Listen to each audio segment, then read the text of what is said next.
High, জানো তো দুর্গাপুজোতে ঠাকুর দেখতে বেরোবো না করেও কিন্তু বেশ কয়েকদিন ঠাকুর দেখতে বেরিয়েছিলাম। আর কালী পুজোতে আমি ঠিক দুর্গাপুজোর মতোই ভেবেছিলাম হয়তো এবারে কালী পুজোতে ঠাকুর দেখতে বেরোনোই হবে না। অবশেষে বাড়ি থেকে বেরোতে পারলাম বান্ধবীদের সঙ্গে। গিয়েছিলাম হচ্ছে আড়ংঘাটায়। আর আড়ংঘাটাতে তো তোমরা জানোই কতটা বড় করে মানে কালী পুজো হয়। আর ভিড়ও কিন্তু সেরকম হয়েছিল, প্রচণ্ড ভিড় হয়েছিল। দুর্গাপুজোতেও কিন্তু আমি ঠাকুর দেখতে গিয়ে এতটা ভিড় দেখতে পাইনি। তাও তো আমি বেরিয়েছিলাম কালী পুজোর দুদিন পরে ঠাকুর দেখতে। ভাবো তো, যদি কালী পুজোর দিন ঠাকুর দেখতে বেরোতাম তাহলে এসে কতটা পরিমাণে ভিড় দেখতাম। আজ দুদিন হয়ে গেলে তবুও এত ভিড় হয়েছে কি বলবো তোমাদেরকে।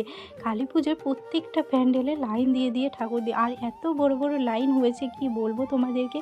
অনেকে তো প্যান্ডেলের ভিতরে ঢোকার চান্সই পাচ্ছে না, ভিড় দেখেই চলে যাচ্ছে। তবুও আমরা কষ্ট করে লাইন দিয়ে দিয়ে কিন্তু বেশ কয়েকটা ঠাকুর দেখেছিলাম। দেখতে পাইনি, শুধু দুটো কি তিনটে প্যান্ডেলের ভেতরে ঢুকতেই পারিনি, এত পরিমাণে ভিড় হয়েছে। আর যেহেতু আড়ংঘাটাটা আমাদের বাড়ি অনেকটাই কাছে, সেই কারণে কিন্তু আমি প্রত্যেকবারই যাওয়ার চেষ্টা করি। আগেরবারও কিন্তু আমি বান্ধবীদের সঙ্গেই ঠাকুর দেখেছিলাম, কিন্তু আগেরবার যেহেতু বেলায় বেলায় এসেছিলাম এতটা পরিমাণে ভিড় ছিল না।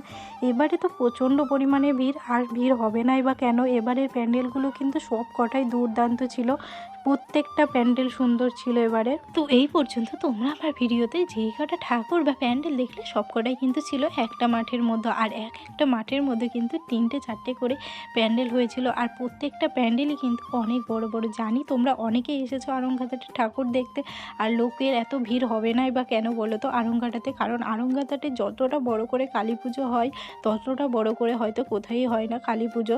দেখো প্রত্যেকটা প্যান্ডেলই কিন্তু খুবই সুন্দর করেছিল আড়ংঘাটাতে। এবারে কারা কারা ঠাকুর দেখতে আসলে আড়ংঘাটাতে তারা কিন্তু অবশ্যই জানিয়ে যেও। আড়ংঘাটায় এসে 1 লক্ষ ব্লেড দিয়ে তৈরি ঠাকুরটা কারা কারা দেখলে সেটাও কিন্তু অবশ্যই জানিয়ে যেও। আর এই ব্লেডের ঠাকুরটা তোমাদের কাছে কেমন লাগলো সেটাও জানিয়ে যেও। জানো তো এতটা পরিমাণে ভিড়, এই ভিড়ের কারণে কিন্তু আমরা দুটো মাঠেই একটা একটা করে ঠাকুর দেখতেই পাইনি, মানে প্যান্ডেলের মধ্যে ঢোকারই চান্স পাইনি, এতটা পরিমাণে ভিড় ছিল। আর ভিড়ের জন্যই কিন্তু আমরা প্যান্ডেলের একদম সামনে থেকে ঘুরে এসেছি, কারণ প্রচণ্ড পরিমাণে ভিড় আর প্রচণ্ড দেরি হতো ঠাকুর দেখতে।